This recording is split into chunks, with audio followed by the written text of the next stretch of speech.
Hi, Michelle. Hi, Michelle. Hi there. How are you doing today? Good. Good morning. I'm so glad to be able to speak to you. Well, What's new with you?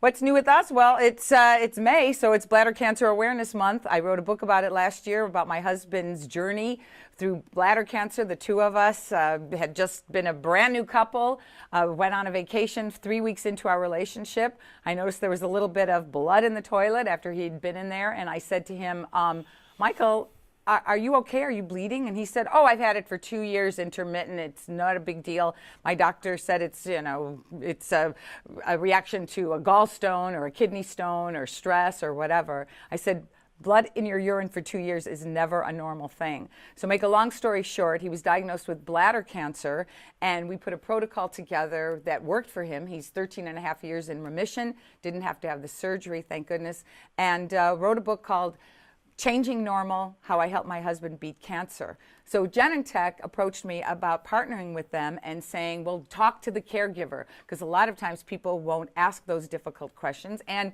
62% of all people don't even want to share that kind of information with their partner because they're embarrassed or whatever, or wouldn't talk about blood in the urine.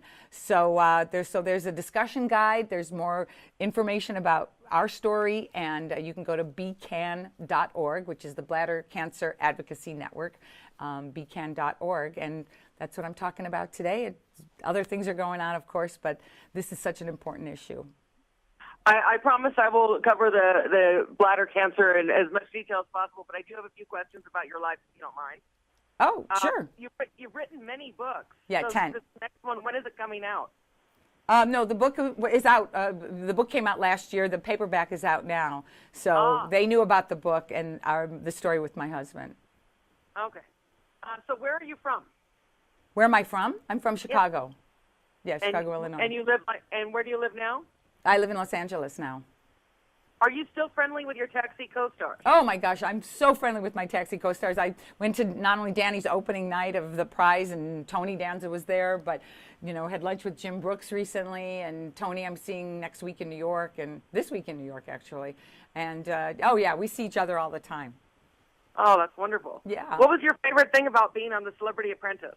My favorite thing was making $100,000 for the Alzheimer's Association and $25,000 for the Physicians Committee for Responsible Medicine.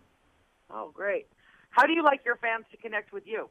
Oh, I'm on Twitter all the time. I live on Twitter at @TheRealMaryLou. I'm also on Instagram at the same name, or I'm also on Facebook, Marilu Henner and like that. But I spend a lot of time on Twitter. Now, how many books have you published? I've written 10 books. Yeah, Changing Normal, How I Helped My Husband Beat Cancer was my 10th book. And one of your most recent ones was on memory, and you have a unique gift with this, is that correct? Right. The 9th book was called Total Memory Makeover. So I tell the story of my unusual memory and mostly give people prompting questions how to get to their memory. Now, does your gift mean that you remember anything that you hear, see, read? Well, it has to cross my path in some significant way. The other day, somebody, people ask me questions all the time, and somebody mentioned some football game that may have been on in the background, but I knew nothing about. Forget any kind of sports question unless it's my son's games, because he played lacrosse and football. Yeah. Well, it'd be good. I think it'd be important to remember his scores more than a regular Yes, football of course, his plays, yes. And he reminds me of the one game I missed because of Celebrity Apprentice. Oh, that's funny. Well, this is a question that I had for you on the memory, is that let's say you have a memory that you took a test on the Scarlet Letter in 1970. Is the contents of the book and the test still in your head? Oh, well, I'll remember the basic story, but I'll remember when I read the book. Things like that. I can't, tell you, page 200 of Moby Dick. Do you know what I mean? But it's a different kind of memory. That's like two-dimensional. Ours is, the people who have HSAM, highly superior autobiographical memory, it's very experiential. So it fires on all cylinders, all senses. Oh, wow. Well, thank you for that piece of information. Yes. So let's go back to the bladder cancer. Right. Now, Now, this is important for you because it's a personal story with your husband. Right. What's the most important thing we need to know about bladder cancer? Oh my gosh. Well, first of all, it's it's a lot more common than people think. I knew nothing about it, even though I'd written all of these books. And until I was involved with somebody who had bladder cancer, I knew very few of the statistics on it. People who are exposed to a lot of toxic chemicals.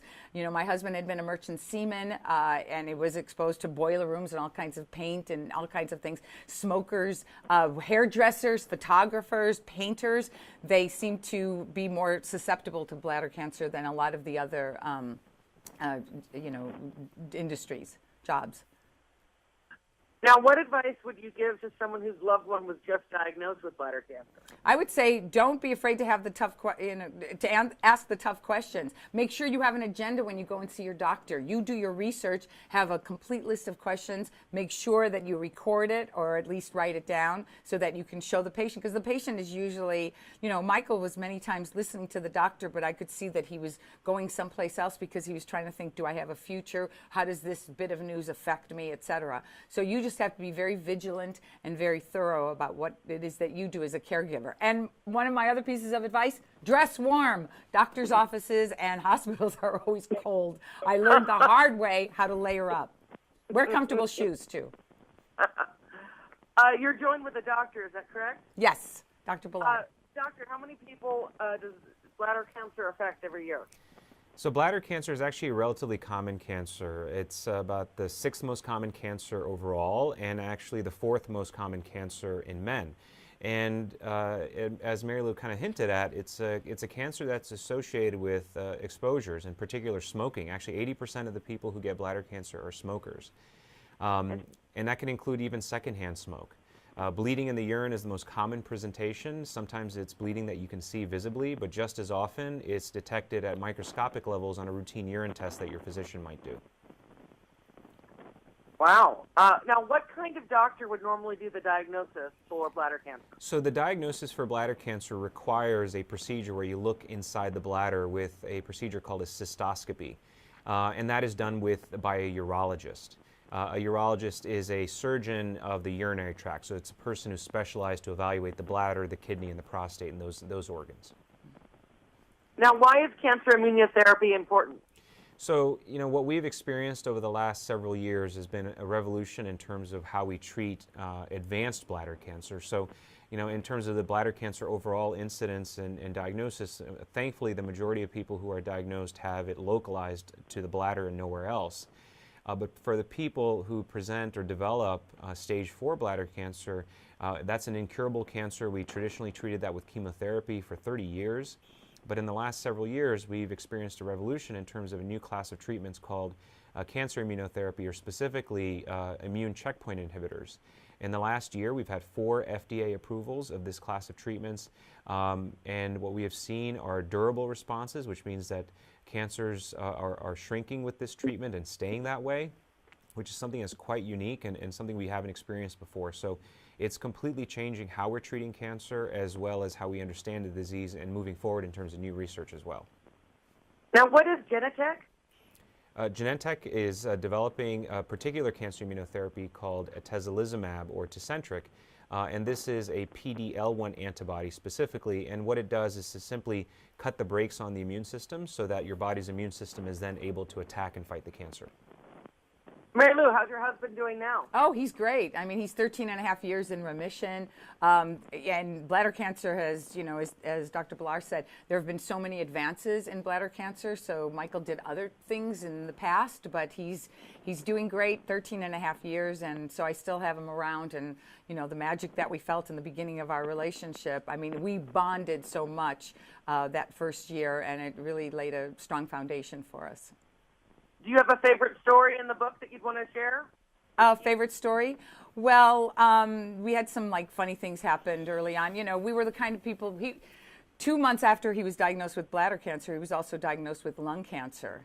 And oh, no. I know. And, you get so into the swirl of disease and procedures and everything else. It's a whole different vernacular. And, I think maybe one of my favorite stories was involving whenever he would go through some kind of procedure and I wasn't allowed in the room, although I did go to some of them. I would always have a friend meet me, and we'd kind of jog around the hospital or go around the neighborhood, and so we would just. It was just it's the kind of thing where you say, okay, this is part of my life now. I've got to be very close to my partner and take care of him, but I'm going to take care of myself as well. And we just made it our mission to save his life, and we did. All right. Sounds wonderful. Is there anything you'd like to add? Anything I'd like to add? Well, there's always so much to talk about health. The human body wants to heal. It just does. And the more you help the more you help your doctors help you, and the more you help your body. I always say being healthy is hard, being unhealthy is hard, maintaining your health is hard. Pick your hard. Pick your hard, because it's all hard. So, you can just go out kicking and screaming or give up or whatever, but make sure you take good care of yourself. It makes a big difference. And you know what taking care of yourself really means for you. Well, that's very good advice. Well, thank you very much for all your time, and good luck to you in all your endeavors. Thank you. Thanks, you. Michelle. Bye-bye, Doctor. Bye.